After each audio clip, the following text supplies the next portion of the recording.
हमने operating activity का format पढ़ा, ठीक है, बट वो फॉर्मेट अभी कंप्लीट नहीं है, वो जस्ट हमने ये पढ़ा है कि किस तरीके से हम नेट प्रॉफिट से ऑपरेटिंग प्रॉफिट तक पहुंचेंगे। लेकिन नेट प्रॉफिट से ऑपरेटिंग प्रॉफिट तक पहुंचने के लिए भी एक लंबा रास्ता हमें तय करना पड़ता है। तो हम जस्ट उसकी एक पहली सीढ़ी की तरफ है, क्योंकि आपको ऑपरेटिंग एक्टिविटी को स्टार्ट करने के टाइम पहला काम करना होता है नेट प्रॉफिट बिफोर टैक्स निकालना, जिसके लिए मैंने आपको एक वर्किंग नोट बताया था, ठीक है। तो उस वर्किंग नोट को ही हम बनाना सीख रहे हैं पहले 8th क्वेश्चन के अंदर कि किस तरीके से वर्किंग नोट बनाया जाता है। तो 8th क्वेश्चन के अंदर देखिए क्या है, calculate net profit before tax and extraordinary items of Shiva limited from its balance sheet as at 31 March 2023। आपको प्रॉपर एक बैलेंस शीट दे रखी है। तो शुरुआत कैसे करनी है, देखो सबसे पहले आपको चाहिए या तो नेट प्रॉफिट या नेट लॉस, जो कि कहां से मिलेगा आपको, हमने उसमें लिखा था as per statement of profit and loss, जो कि बैलेंस शीट में कहां देखने को मिलती है, रिजर्व्स एंड सरप्लस। तो देखिए जरा बैलेंस शीट में क्या रिजर्व्स एंड सरप्लस है, बिल्कुल है। अब देखो रिजर्व्स एंड सरप्लस के अंदर आपको 2 ईयर के बैलेंसेस दे रखे हैं, एक है 2022 और एक है 2023। जो 22 है वो प्रीवियस ईयर है और जो 23 है वो करंट ईयर हो गया। देखो पिछले साल 1,45,000 का प्रॉफिट था, रिजर्व्स एंड सरप्लस अगर है तो उसके अंदर प्रॉफिट भी हुआ ना, सरप्लस का मतलब ही प्रॉफिट होता है। तो जो प्रॉफिट 2020-22 में 1,45,000 का था, 2023 में वो 2 लाख का हो गया। इसका मतलब करंट ईयर आपने कितना प्रॉफिट अर्न किया होगा, 55,000 का। तो आप यहां पर शुरुआत इसी से करोगे, आप लिखोगे net profit as per statement of profit and loss, कितना है, जो कि 55,000। हमने कैसे निकाला है वो, करंट ईयर के प्रॉफिट में से प्रीवियस ईयर वाला प्रॉफिट माइनस किया है, ठीक है। अब इसमें ऐड क्या करते हैं, मैंने आपको पहले ही बोला था थोड़ा सा फॉर्मेट पे ध्यान देना है। मैं आपको इसके अंदर मेन चीज बताई थी पीपीटीआई, ये 4 चीजें जरूर याद रखनी है। तो मैं पहले वो 4 चीजें आपके लिए लिख देती हूँ यहाँ पर, जहां पर पहले पी का मतलब है प्रोविजन फॉर टैक्स, दूसरे पी का मतलब है प्रपोज्ड डिविडेंड, टी का मतलब है ट्रांसफर टू जनरल रिजर्व और आई का मतलब है इंटरिम डिविडेंड, ठीक है। तो देखिए जरा क्वेश्चन में क्या प्रोविजन फॉर टैक्स है। जो आपको क्वेश्चन में शॉर्ट टर्म प्रोविजंस दे रखे होते हैं, आपको प्रोविजन फॉर टैक्स वही मिलेगा। अब देखो शॉर्ट टर्म प्रोविजन के आगे नोट नंबर लिखा है, अगर कभी भी आपको बैलेंस शीट में किसी का नोट नंबर लिखा है तो नोट्स टू अकाउंट्स पे जाओ, वहां से पूरी डिटेल लो। तो देखो अगर आप देखें तो यहाँ पे प्रोविजन फॉर टैक्स के 2 बैलेंस है, 50,000 और 30,000, प्रीवियस ईयर 30 और करंट ईयर 50,000। क्या नीचे कोई और इन्फॉर्मेशन है प्रोविजन फॉर टैक्स की, क्या प्रोविजन फॉर टैक्स के बारे में कोई और इन्फॉर्मेशन दी है उन्होंने एडिशनल, नहीं दी ना। तो जब आपको कोई इन्फॉर्मेशन नहीं दी तो ये बात आप लिख भी सकते हैं अपने वर्किंग नोट्स में, लिखो ये बात, जहां आपने वर्किंग नोट्स बनाए हैं वहां लिखिए, if only current year and previous year balances of provision for tax are given, then it is assumed that the provision for tax is current year balance, कि जो हमने इस साल प्रोविजन बनाया है वो हमारा करंट ईयर वाला बैलेंस है, and the tax paid is of previous year balance, यानी कि जो हमने पिछले साल प्रोविजन बनाया था वो तो हमने इस साल टैक्स पे कर दिया है, और इस साल हमने जो नया प्रोविजन बनाया है वो हमारा करंट ईयर का बैलेंस है, ठीक है। ये असम्पशन के साथ हम इस क्वेश्चन को अब सॉल्व करेंगे। अब इस क्वेश्चन में भी तो हमारे पास सिर्फ करंट ईयर और प्रीवियस ईयर का बैलेंस है, तो इस साल का प्रोविजन हमने कौन सा बनाया होगा, जो आपको यहाँ पर करंट ईयर का बैलेंस दे रखा है। देखो करंट ईयर का बैलेंस कितना है हमारे पास, 50,000, तो यहाँ पर आप ऐड करेंगे कितना, 50,000। क्या ये बात समझ आ चुकी है, ठीक है। उसके बाद नेक्स्ट हमें प्रपोज डिविडेंड ढूंढना है। प्रपोज डिविडेंड हमेशा आपको एडिशनल इंफॉर्मेशन में ही मिलेगा, बैलेंस शीट में नहीं मिलेगा, क्योंकि ये कंटिंजेंट लायबिलिटी की तरह लिखा जाता है। तो देखो नीचे आपको दे रखा है 22 और 23 दोनों का दे रखा है। अब इसके लिए भी नोट लिखिए, in propose dividend only dividend of previous year will be considered. सिर्फ प्रीवियस ईयर के डिविडेंड को ही हमें कंसिडर करना है प्रपोज डिविडेंड में। रीजन बीइंग कि मैंने आपको बताया था कि कंपनी की एनुअल जनरल मीटिंग होती है, तो जो हमने पिछले साल डिविडेंड डिक्लेयर किया होगा वो इस साल पे किया जाता है। ठीक है, तो सिर्फ प्रीवियस ईयर वाले को ही आपको यहाँ पर देखना होगा। तो प्रीवियस ईयर का हमारे पास देखिए जरा डिविडेंड कितना है, 50,000 है वो भी, तो यहां पर भी आपने 50,000 लिया। Interim dividend paid, already question में आपको गिवन है 10,000 का। ठीक है, पीडीएन तो हो गया। अब उसके अलावा अगर रिफंड ऑफ टैक्स है तो वो भी देख लो। वैसे मुझे कहीं पे भी रिफंड ऑफ टैक्स यहाँ देखने को नहीं मिल रहा है। ठीक है, तो हम टोटल कर लेते हैं। ये हो गया आपका 1,65,000, तो ये आ गया आपका net profit before tax and extraordinary items. ठीक है, तो इस तरीके से वर्किंग नोट को हम सॉल्व करते हैं और पहला आपको पॉइंट मिलता है जिससे आप आगे की शुरुआत कर सकते हो। ठीक है, अब नेक्स्ट स्टेप की तरफ बढ़ते हैं, जहां पर अब हम सीखेंगे ऑपरेटिंग प्रॉफिट निकालना बिफोर वर्किंग कैपिटल चेंजेस। ठीक है, अब हम बढ़ते हैं नेक्स्ट स्टेप की तरफ। तो उसके लिए हम करेंगे क्वेश्चन नंबर 10, जो कि है calculation of operating profit before working capital changes. ठीक है, तो देखो क्वेश्चन में हमें ऑलरेडी फर्स्ट स्टेप उन्होंने करके दिया हुआ है, net profit before tax and extraordinary items, जो हमारी फर्स्ट रिक्वायरमेंट होती है, जिसका वर्किंग नोट बनाना जस्ट अभी हमने प्रीवियस क्वेश्चन में सीखा। तो देखो यहां पर हमें गिवन है, तो ये लिखोगे आप net profit before tax and extraordinary items. ठीक है, कितना दे रखा आपको निकाल के ये ऑलरेडी 4,47,000। अब नेक्स्ट आप याद करो, इसके आगे का फॉर्मेट क्या था, आप ऐड करते हो इसके अंदर non cash and non operating expenses, जिसको याद रखने के लिए मैंने आपको बताया था पेड लीव, जहां पर P4 है प्रीमियम पेड। जरा ढूंढिए क्वेश्चन में कि क्या आपके पास प्रीमियम पेड है। कोई प्रीमियम नहीं है क्वेश्चन के अंदर।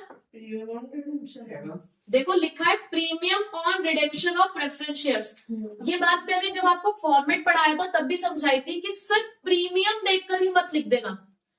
जब तक वर्ड पेड नहीं है तब तक आपको प्रीमियम यहाँ नहीं लिखना है। ठीक है, तो भले ही यहाँ पे प्रीमियम दे रखा है लेकिन इसके आगे एक वर्ड नहीं है पेड, इसलिए आप इसको नहीं लिखेंगे। ठीक है, आपको याद रखना है प्रीमियम पेड। ठीक, तो ये नहीं आएगा। अब A4 था अमोर्टाइजेशन। अमोर्टाइजेशन किस चीज का होता है, आपके इंटेंजिबल एसेट्स का।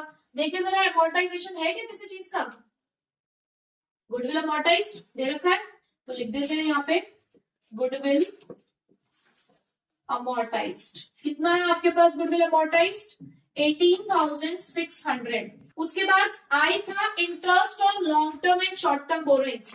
देखिए जरा क्या क्वेश्चन में आपके पास इंटरेस्ट है, बिल्कुल है, interest on borrowings, interest on borrowings कितना दे रखा है वो आपको 16,800।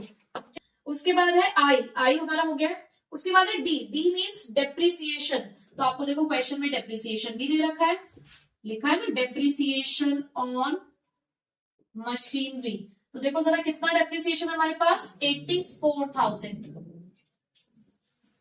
नेक्स्ट एल है हमारे पास लॉस ऑन सेल। देखो लॉस ऑन सेल भी है हमारे पास क्वेश्चन में, loss on sale of furniture कितना दे रखा है वो आपको, loss on sale of furniture 18,000। ठीक, क्लेम कंप्लीट हो चुका है। तो अब यहां पर आप इसका टोटल कर लीजिए कितना आ रहा है वो। तो इन चारों को ऐड करके हमारे पास आया है 1,37,400। आप इन दोनों को प्लस करेंगे तो आपको मिला 5,84,400।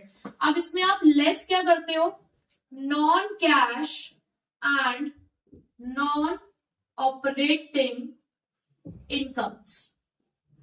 ठीक है, और इसको याद रखने के लिए मैंने आपको बताया था drip. Drip means D for dividend receive. देखिए जरा क्वेश्चन में डिविडेंड रिसीव्ड है क्या? बिल्कुल है। इंटरेस्ट एंड डिविडेंड रिसीव दोनों एक साथ दे रखा है,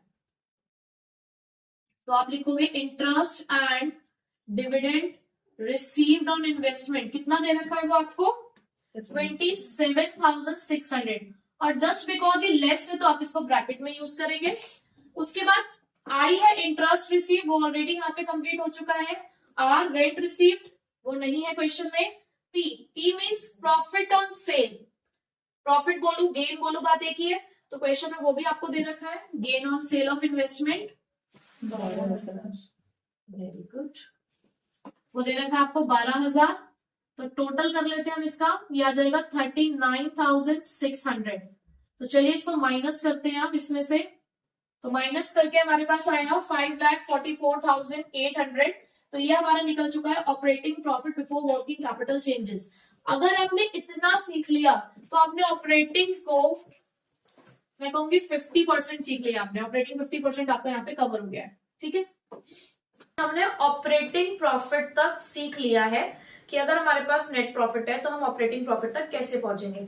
अब अगर हमें प्रॉपर पूरी ऑपरेटिंग एक्टिविटीज का कैश फ्लो निकालना है तो उसके आगे का जो फर्दर फॉर्मेट है हमारे पास वो ये है। तो जहां हमने ऑपरेटिंग प्रॉफिट तक फॉर्मेट लिखा है उसके आगे से आप कंटिन्यू करेंगे। तो मैंने यहाँ पर स्टार्टिंग में वही लिखा है कि यहां तक तो हम पहुंच चुके हैं। अब आप इसमें ऐड करेंगे इंक्रीज इन करंट लायबिलिटी। देखो आपने क्या लिखा है, आपने यहाँ लिखा है operating profit before working capital changes. और आपको पता है कि वर्किंग कैपिटल का मतलब क्या है? Current assets minus current liability. इसका मतलब अब जो आगे का इफेक्ट हम देखेंगे वो करंट एसेट्स और करंट लायबिलिटी का देखेंगे कि करंट एसेट्स और करंट लायबिलिटी की वजह से कितना कैश का इनफ्लो या आउटफ्लो होता है। ठीक है, तो आप ऐड करोगे। अगर आपकी करंट लायबिलिटी आपको बढ़ती हुई दिख रही है, जैसे कि आपके क्रेडिटर्स बढ़ते हुए दिख रहे हो, आपको ये दिख रहा है कि आपके बिल्स पेबल बढ़ गए हैं, तो हम जनरली ये एज्यूम करेंगे कि इनकी वजह से कैश का इनफ्लो हुआ है। ठीक है, ऐसे ही अगर आपके करंट एसेट्स घट रहे हो तो जैसे कि डेटर्स कम हो गए, दैट मीन्स आपके डेटर्स ने आपको पैसा दे दिया। स्टॉक कम हो रहा है, इसका मतलब इन्वेंट्री सेल ऑफ हो रही है आपकी। तो ये हम इनफ्लोस के पॉइंट मानेंगे कि इन चीजों की वजह से इनफ्लो हो रहा है। और जस्ट बिकॉज इनफ्लो हो रहा है तो आप इसे क्या कर रहे हो? ऐड कर रहे हो। डिक्रीज इन करंट लायबिलिटी, अगर आपकी लायबिलिटीज कम हो रही हो दैट मीन्स आपने क्रेडिटर्स को पे ऑफ कर रहे हो, बिल्स पेबल की पेमेंट कर रहे हो, तो आपके पास से आउटफ्लो हो रहा होगा ना। और करंट एसेट्स अगर बढ़ रहा है इसका मतलब सामान खरीद रहे हो, आपका स्टॉक बढ़ रहा है, इसका मतलब कि आपने हो सकता है सामान खरीदा होगा, तो ये आउटफ्लोज को रिप्रेजेंट करता है। तो इसलिए इनफ्लोज रिप्रेजेंट करते हैं ये, इसलिए हमने इनको तो किया है ऐड।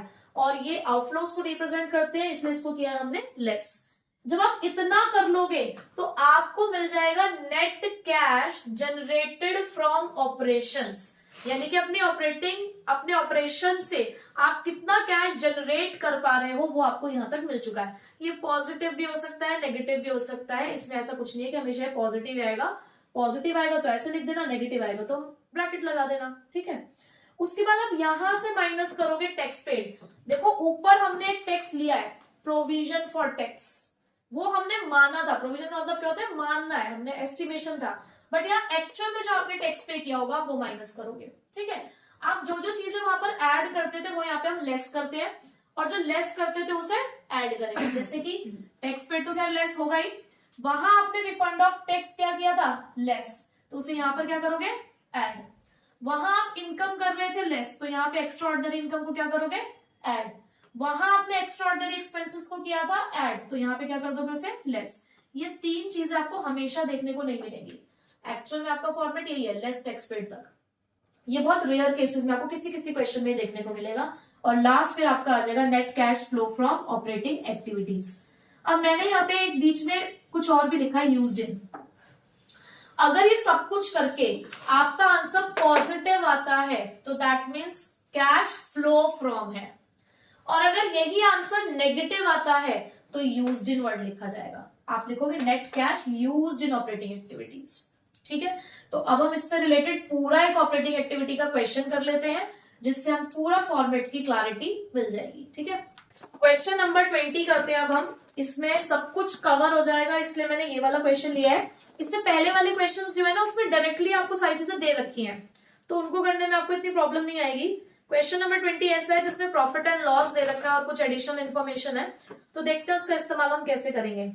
सबसे पहला काम आप याद करो, cash flow from operating activity जब आप बनाते हो तो आपको चाहिए होता है नेट प्रॉफिट बिफोर टैक्स, जो कि आप वर्किंग नोट से निकालते हो।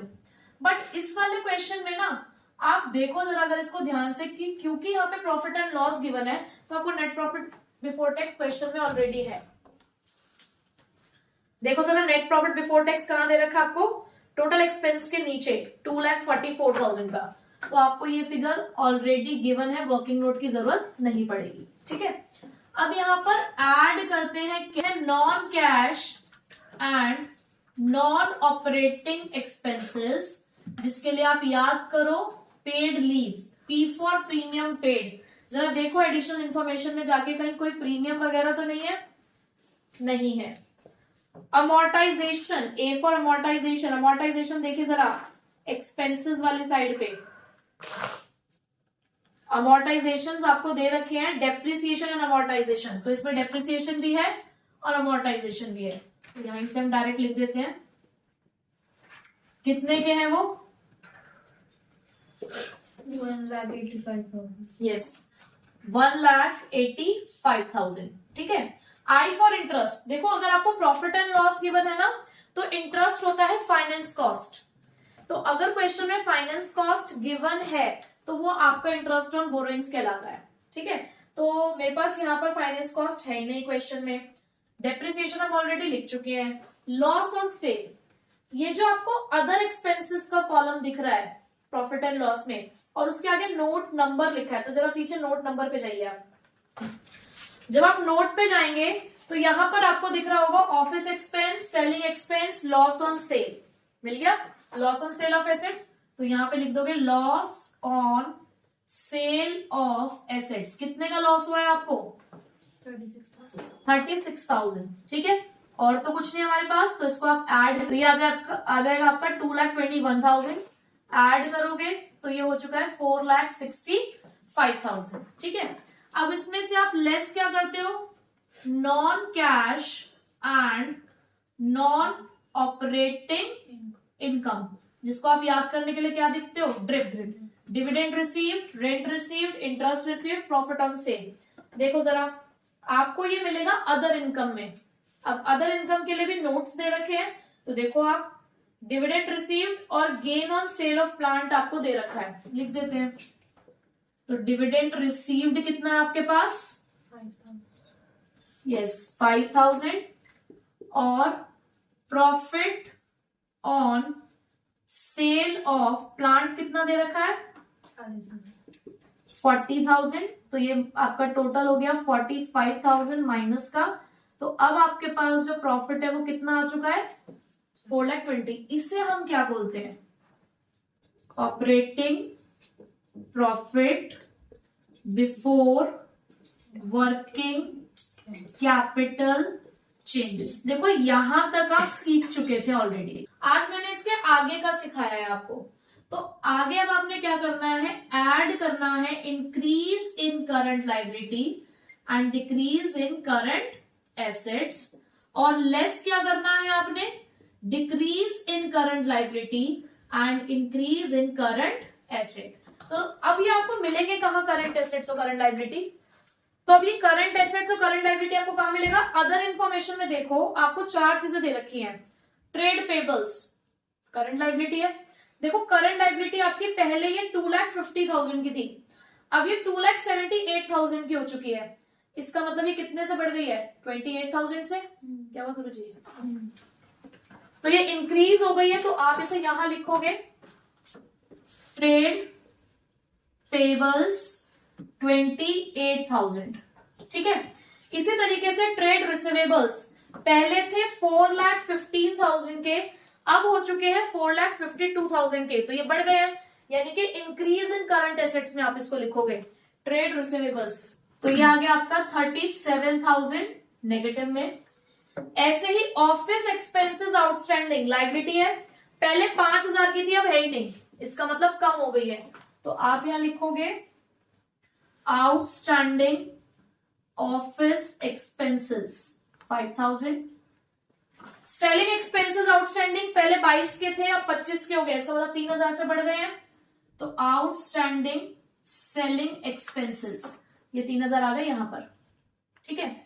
अब बच्चा क्या करता है, ये चार चीजें देके खत्म। एक और एसेट है हमारे पास, नोट्स टू अकाउंट्स पे जाओ, चेंज इन इन्वेंट्री दे रखा है, उसमें आपके पास ओपनिंग इन्वेंट्री भी है, क्लोजिंग इन्वेंट्रीज भी है, ठीक है। आपके पास स्टार्टिंग में इन्वेंट्री 2,84,000 की थी, अब 3 लाख रुपीस की हो चुकी है, इसका मतलब 16,000 से आपकी इन्वेंट्री बढ़ गई है। तो एसेट का बढ़ना कहाँ आएगा आपका, नेगेटिव में, तो यहां आप लिखोगे इन्वेंट्रीज 16,000। अब बस हमें टोटल्स लिखने हैं, यहां आ जाएगा 31,000, तो ये हो गया 4,51,000। माइनस करोगे उसमें से कितना, 58,000 आप माइनस करोगे तो कितना प्रॉफिट बचा आपके पास, कितना बचा आपके पास 3,93,000। इसको आप लिखोगे net cash generated from operations. आपको लास्ट काम क्या करना है, टैक्स पेड, तो यहां पर हम करते हैं लेस टैक्स पेड। अब टैक्स पेड कहां से आएगा, देखो या तो एडिशनल इंफॉर्मेशन में गिवन हो टैक्स पेड, और अगर नहीं गिवन होता तो जितने का हमने प्रोविजन बनाया है ना प्रॉफिट एंड लॉस अकाउंट में जो आपको यहाँ दिख रहा है, उतने का ही हमने पे कर दिया होगा, ठीक है। या तो एडिशनल इंफॉर्मेशन में क्लैरिटी हो, नहीं है तो प्रॉफिट एंड लॉस में हमारे पास 64,000 का है, हमें मान के चल रहे हैं कि इतना ही टैक्स हमने पे कर दिया होगा। तो आप 64,000 माइनस करो, तो आपका आंसर आया 3,29,000, और पॉजिटिव आया तो इसे आप क्या लिखोगे, net cash flow from operating activities, ठीक है। तो ये था पूरा ऑपरेटिंग एक्टिविटी का क्वेश्चन, जिसमें हमने सब कुछ कवर अप किया, ठीक है। तो इस तरीके के क्वेश्चंस आपको प्रैक्टिस करने हैं कि सिंगल अगर ऑपरेटिंग एक्टिविटी बनाने के लिए आती है, प्रॉफिट एंड लॉस से आए, बैलेंस शीट से आए, तो आपको आनी चाहिए, बट उससे पहले फॉर्मेट की क्लैरिटी होनी चाहिए, ठीक है। फॉर्मेट अगर आपको आता होगा फटाफट लिखते चले जाओगे, ठीक।